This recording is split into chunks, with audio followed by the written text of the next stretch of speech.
Good morning, ladies and gentlemen. I'm Meadsy69 and welcome back to the channel.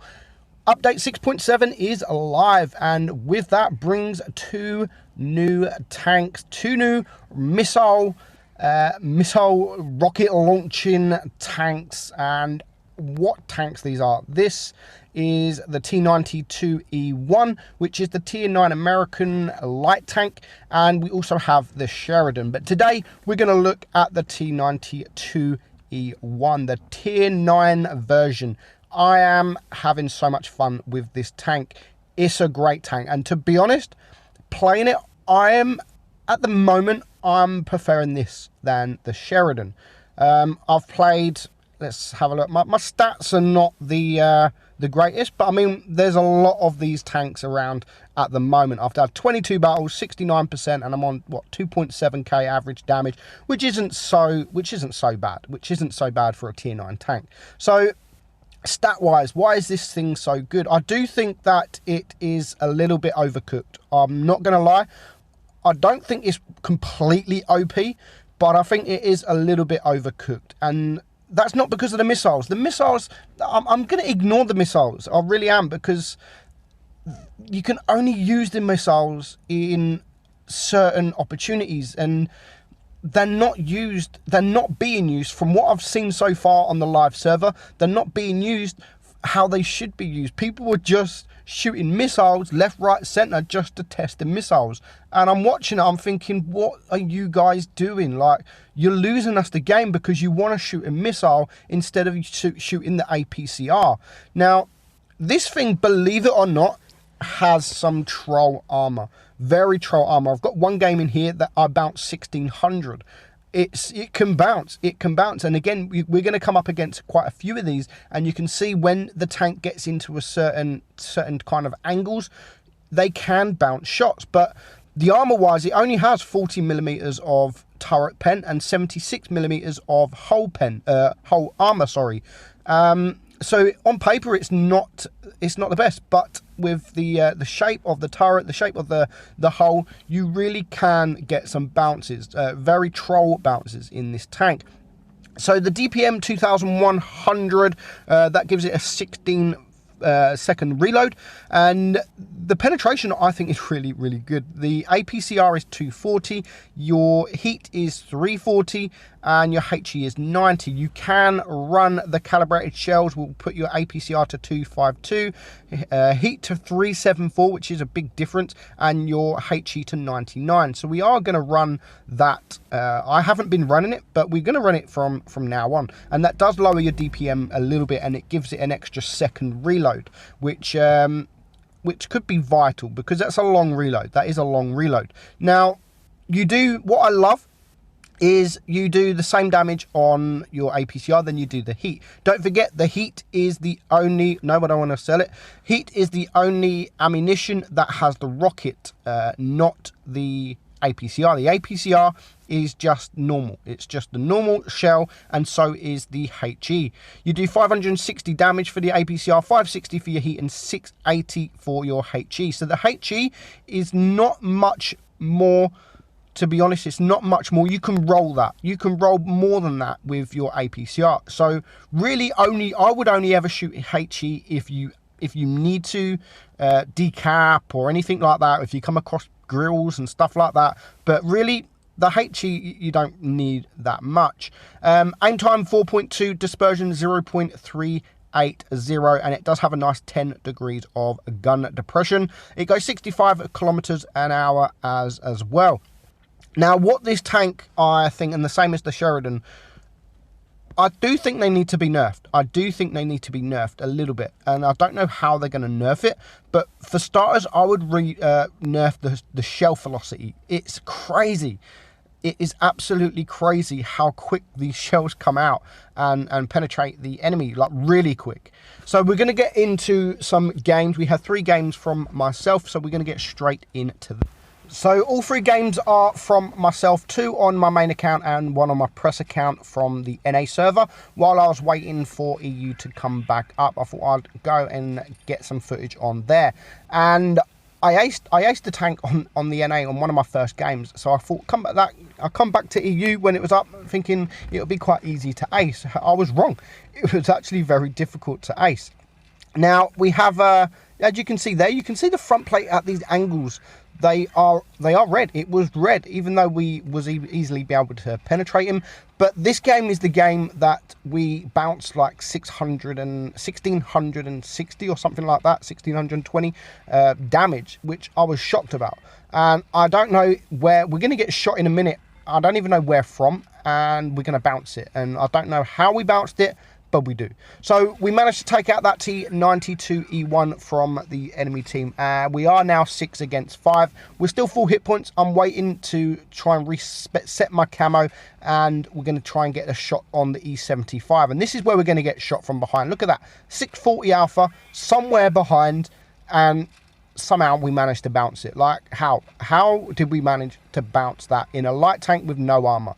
God knows. So we're on 2,100 damage so far. I knew there was a couple of tanks around here, which is why I'm not sitting in spawn. I am going to go for them. And again, there's the 540 from the T92 E1 on the enemy team. And all of a sudden, we've blocked 1,200 damage, which is great, because if I wouldn't have blocked that, I would be on a one shot. And this T32 could probably come out and take a shot and get rid of me, because at the moment now, it is 4 against 4. Now, my teammate, the Lerva, is coming with me. We do get a shot in on the T34 to puts him down to a shot, but now the T92 E1 is coming behind, so I really want to get out. And this is what I mean. Watch, he fires a missile. Yes, he does damage. There was no need to fire a missile. You had the side of a Lerva. You don't need to fire a missile, and that is what you're seeing at the moment. And it's really hard to review, not so much review a tank. I can review the tank because I played it and I'm enjoying it, but it's kind of hard to understand how the tank is going to play out, because at the moment people were just saying it's broke, it's broken the game, tiers 8, 9 and 10 are now broke, blah blah blah, wargaming, F you this, F you that. But it's really difficult to get a true understanding of the tank at the moment, because you're coming into battle, and especially this tank, there's 2 or 3 on the same team. And that means because there's 2 or 3 on the same team, there's not many. I mean, there's a lot of quick tanks. There's a lot of quick tanks in game at the moment. So that battle, 4.7k, we did get a first class, and we make some credits. But we're going to move on to the next game. I've decided to take a game out because the video was too long, so I've edited it out, and we're going to just watch this last one, which is on my main account. Now look at this. This is what I'm talking about earlier. There is 2 T92 E1s on my team and 2 on the enemy teams. On the enemy team, my team also has 3 mediums, and so does the enemy team. So you can't get the bigger picture of how this tank is going to become when there's just so many medium tanks that are pretty much that easy to pen. I mean, each team only has 1 heavy and 1 TD. What's this tank going to be like in 2 months' time when you're coming up against 3 TDs and 3 heavies and a light tank or a medium tank? We at the moment, we just don't know, because we're not seeing it. There's so many people now at the moment that's bought this tank and playing it. It's impossible to tell. So you have to take that into consideration before saying the tank's broke, the tank's broke. It's at the moment, I believe it is a little bit cooked, but in a month's time, when we're up against 3 or 4 heavy tanks and a couple of TDs, who knows what I'll think of the tank, because it's just gonna play completely different. This game here, as I've said, there's 1 TD. At the moment, we are all this side of the map. Every single one of us is this side of the map, including the Foch on the enemy team, which is the only TD. Now, if there was a Death Star and he was camping in spawn, it would completely change this game around. Now, this game was actually really, really fun, and I've no idea how we even managed to pull it off, because at the moment, we are 2 tanks down. Now, our Leopard 1 at the start, he just did not have any brain, and he just literally just got wrecked. And the same as the Chieftain on the enemy team. He's poked up, and he's got greedy and wanted to get some shots off, and he's literally just been wrecked. And now I wanted to run away because the team are all over the place, and I but I decided to stay put because my T54 is here and we're actually doing a very good job together. We managed to bring the chieftain. He's going to get one more shot in the chieftain, putting him down to a one shot, and now the T54 can watch the medium tanks that are flanking around, and I can deal with this chieftain. Now it's 4 against 7.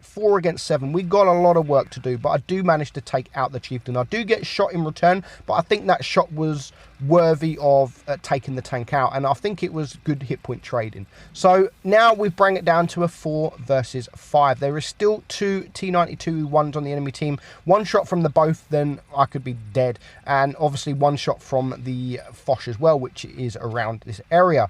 Now dumb new tanks, hope they get fixed.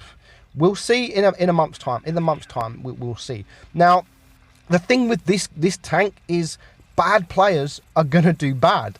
They really are, and good players are going to do special things. They really will. They will get these missile shots that no one should ever hit, and you're thinking, and as soon as you get hit from one, if I was here now and I shot over this hill and hit that Foch, you would just be thinking broke tank.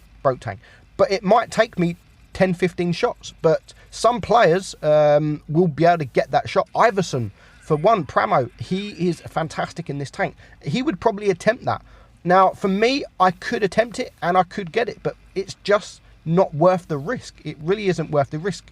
Why waste a shot when I could just either shoot another tank or actually pull out and take the shot on him? So at the moment, we've now bring it down to a 4 versus 2.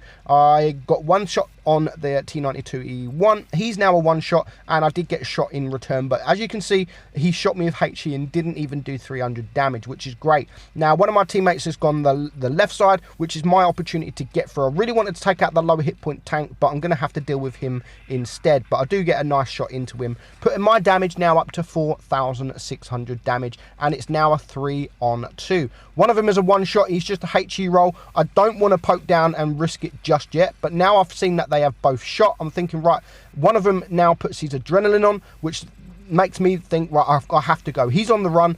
Now is my time, and I do now take out that tank for my 3rd kill, putting my damage up to 4,700 damage. Now there goes the object 704, now just leaving it this 2 versus 1, but I can take a shot. I can easily take a shot even with HE, and this guy is also going to be able to take 2 shots if I low roll, and if I use HE, I could potentially. I do get very lucky because I do have a high roll waiting. We do high roll and we set him on fire to take him out. So 5.5k damage, nice A, 1600 base XP, and we end on 4 kills. So that is the T92 E1. Yes, I do think it is a little bit overcooked at the moment, but in a month, 2 months time, I might think completely different about the tank. Once we start getting the heavy tanks, once we start getting the TDs, it might be a completely different tank. But at the moment, it's a very good tank. It's frustrating, yes, but it's fun to play. Hope you enjoyed the video, guys. Tomorrow will be the Sheridan. I'm Meadsy, and I'll catch you soon.